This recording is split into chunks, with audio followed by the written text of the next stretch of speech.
Hotep, Nimrod X here. Just about to address another situation that came to my attention. As of lately, we're hearing things about the job market, and unemployment has gone down to 7%, down from 8.5%. Now, all that being said, it's a good thing. You know, we have a president who is supposedly, hopefully, going to do a good job as far as bringing the country back on point. But that's not what's important right now. What's important is this. Over the last couple of years, I've watched some things happen slowly and progressively. And I'm sure others have seen this too. But one of the biggest problems we have as a people is that because of the way society has set us up right now, we're afraid, always afraid to speak up, to stand up, to speak out. I've been made an example several times because of this. I understand it and I accept it for what it is, you know. But still, I'm going to keep on speaking because it's the reality. It's the truth. All right. It's what's really happening right now. I used to go to public school. When I went to public school, we had after-school centers. In those after-school centers, we did arts and crafts, and we had competitive sports. We had workshops. We had television for those that just didn't want to do anything. You know, we had board games, but we had a lot of creativity going on. Things that kept us occupied as youngsters. You know, our minds were actively seeking more and more information and interaction with the environment. So we were always looking around for something to do with our hands, you know, with our minds. We were busy. And so the after school center provided an outlet for these pent up energies. Okay. I loved the after school center. I mean, I played checkers, chess, skelly. I drew, did crayon paint, you know, used crayons to do artwork. You know, it was a place to be. It was a great place to be, especially at the end of the day when you know, there was nobody at home, and you know, you just wanted some company, some companionship, and you wanted to play in a safe environment. After school center was the place. You know, you made new acquaintances and friends. Over the years, I watched the after school programs get closed down. Then we had teams. You had your school teams. I watched the support for school teams, the financial aid. I watched all of that go out the window. And I started seeing different children. And it's interesting to note that most of this was happening in minority neighborhoods of middle class people, where you would see kids on the side of the expressway, you know, with helmets, caps, and buckets, soliciting donations. Especially, you know, what kind of rubbed me wrong was when I saw the females out there soliciting donations for their teams. It's not a good place for a woman to be. You know, I suddenly felt like the safety, you know, and the protection of the woman was non-existent, you know, at least in that circumstance, you know. And, you know, there was an appearance of vulnerability, but that's just me, you know. That's what I saw. And I said, wow, have we as a people been reduced to begging for activities for our children? What happened? And when did it happen? You know, and then I said, you know, something is wrong here. But I kept watching. Now, when I heard that the shop classes had been taken out of the school curriculum, well, now that's when my eyebrows went up, because now I knew what was happening. And it was so obvious to me, but it was not necessarily obvious to other people. Keep this in mind. After school centers and programs like it are the first stage to creativity and developing an idea of who you are and where you want to be in life, as simple as that might seem. This is how we develop our identities, through competitive interaction, our places in society. But at the same time, we discover our abilities and our skills and our skill sets early. So when you take away after school center, that's the first stage to developing a skill set that's removed. You take away the school teams, the competitive edge, the competitive spirit. Again, you have removed another aspect of one's identity and one's ability. It cannot be developed if it is not practiced. Then you move on to the next stage. Shop class? Are you serious?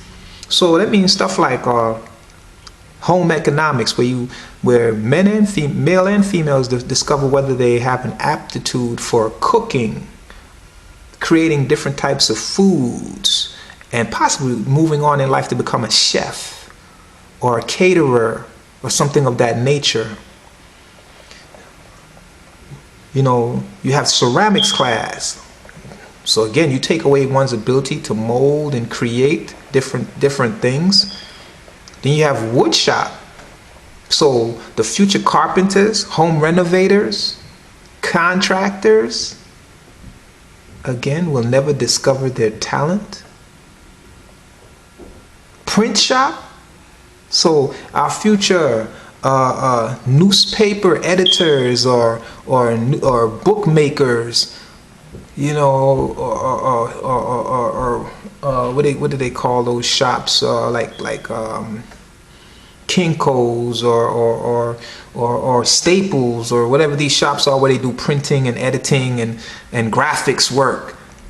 So potential people like that don't even have a chance anymore.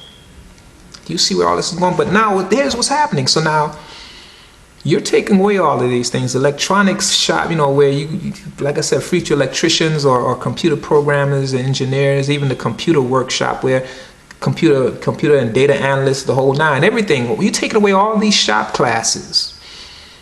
Where does that leave these individuals? And I'm going to show you how this ties into something that I call the eugenics program. Because the eugenics program is geared towards reduction in population over a specified period of time. All right. Where does this go? Okay, I'm going to show you where it goes. This is leading towards a lot of youth with nothing but time on their hands, no direction, no idea about self, roaming the streets, walking around, wandering around aimlessly, seeking something, and oftentimes walking into the wrong things, doing the wrong things, finding the wrong creative outlet for their abilities. That's what it leads to. It leads to an environment of criminality. Criminality. You see, at the end of the day, you get in trouble, you get a record. You continuously get in trouble, you become a felon. You become a felon, then that means you lose your rights to vote. Certain jobs, even if you discover yourself later on in life, that mark that you have as a felon will follow you and prevent you from getting into certain aspects of the work environment. See what I'm saying? So this guarantees fodder for those low-paying jobs. Because I want you to think about something for a minute. Does everybody really want to spend the rest of their life flipping burgers? Does everybody want to spend the rest of their life mopping floors? You know what I'm saying? You got to think about that for a minute. These low-paying jobs, the type of jobs that nobody else wants, that pays next to nothing. They got to have somebody for it. And at the same time, you've got to realize that the penal system is no joke. Because the penal system, again, it contributes, again, to the eugenics program, because a lot of people go in and don't come out. A lot of people don't survive it. A lot of people end up being in there for the rest of their life and can't contribute to society. excuse me, most importantly, while you're in there, there's no possibility of reproducing. So that's how it contributes to the eugenics program. It takes you out of the game. And that's what eugenics is all about. Erasing a race slowly but assuredly. There's a reason why African blacks make up 70% of the inmate population in these penal systems. Why 70% of blacks are incarcerated. And mind you, a lot of those incarcerations are minor things like shoplifting, selling drugs. All of these are things that are what? Based on economics. People trying to make money just to survive. Because other avenues of making a living are not open to them or don't pay sufficient money for them to support themselves.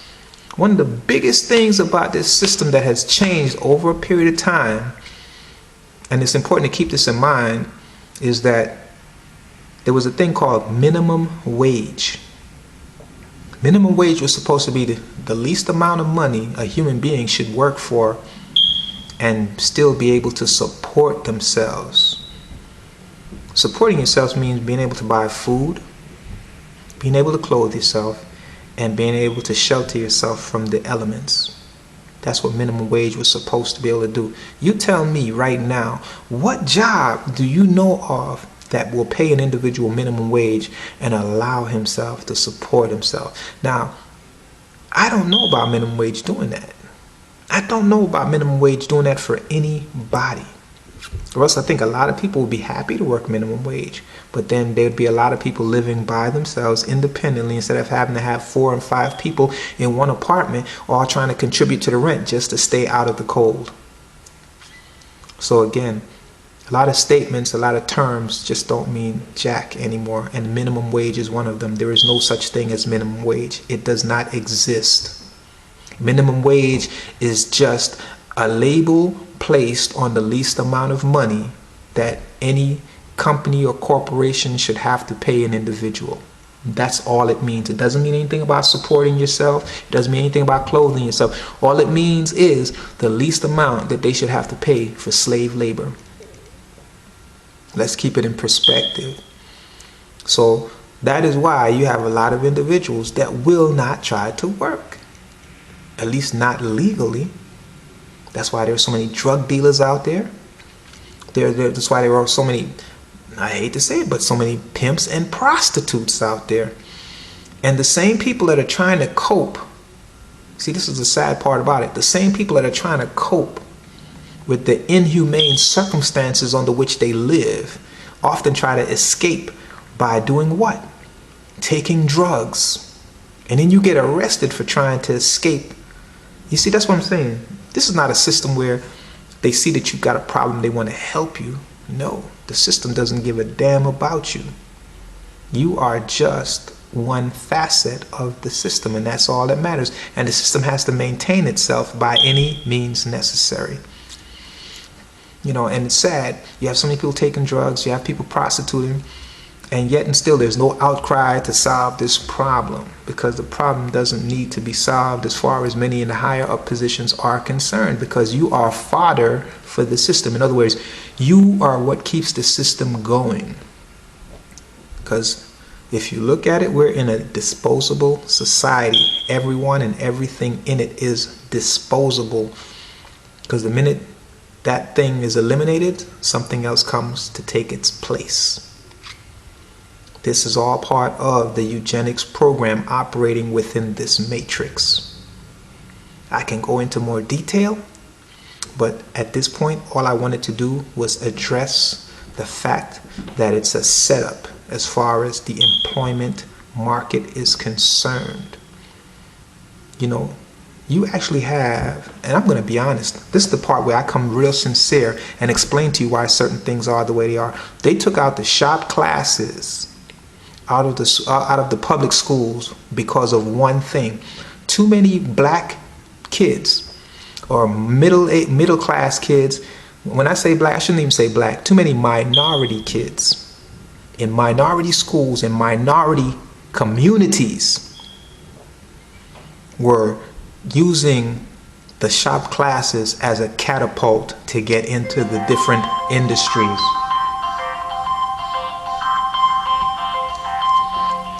I'll give you a perfect example of how that works. It works like this. If you've got some type of trade experience, let's say electrical experience, woodworking experience, and you want to further your education, now you've got a background in it. See, it's in your records that you've got a background. So you can use this to either, let's say you're taking the shop classes in high school. You've had shop classes in junior high school, you've moved on to high school, and you've continued your education in those shop classes. So now you have experience, and you have so many years experience. So you can take that experience now and go and join any one of the unions that give unionized jobs that will pay you well and carry on with your life, you see? But at the same time now, you've got people of European descent who want to compete with you for that same job, but they may not have the experience that you have. They might have just had an uncle, or a brother or a cousin who was trying to slide them in to the business by acquaintance or by alliance, that type of relationship, whereas you got the actual hands-on experience. So who do you think they're going to pick? This guy that's coming out of nowhere just because he's got a family member in the union, or somebody that's actually got hands-on experience in the union? See, so the whole idea was to eliminate your possibility for competition. See what I'm saying? By eliminating you from the equation, you're no longer a problem, because A1, you don't have no experience and you don't know anybody in the business, so you have no chance. That goes for any type of shop, whether it's the electrical union, the construction union, the carpenters union. If you don't have the experience, you can't get in. See, so this is why they're taking them out of the public schools, because some of those European, what you call it, shop representatives have gone to these minority schools and made deals with them under the table. It happens. They get paid under the table to eradicate, remove, phase out shop classes from that public school's curriculum. The principal might be in on it, the dean, the counselors, they may all be in on it. But this is what happens realistically. And it's important that people start paying attention to this, man, because this is a very complex game that we're playing here. And they are doing whatever they can to tilt the playing field in their favor. This is Nimrodon Zero, just trying to hip you to something that's real. All right, this is not me making this up. I'm gonna come again and give you another aspect of the eugenics matrix, but this is just one angle on the whole equation. But it's so interactive that I can't give it to you all at once, because it's just mind-boggling. But that's something for you to think about. This is why you no longer have the after-school programs. This is why you no longer have the shop classes. This is why you no longer have the school teams, or why it's so hard to support them. Because again, football players and baseball players are making crazy money now. But if you take that away from you make it hard for the school to support that type of recreational activity, then that also takes that kid out of the equation of becoming, again, one day a football player making $20 million or $50 million on a 5-year contract or whatever it is, those ridiculous amounts of money. This is all part of the matrix. That guy, instead of being a football player, might end up being an enforcer or a bouncer at some strip club or something, because that's all he can do. You know what I'm saying? Pay attention to what's happening around you. Again, this is the Nimrodon Zero, and this has been my little 20 minutes of trying to, open up your eyes and stimulate your pineal so that you can see what's happening around you. You know what I'm saying? Hotep.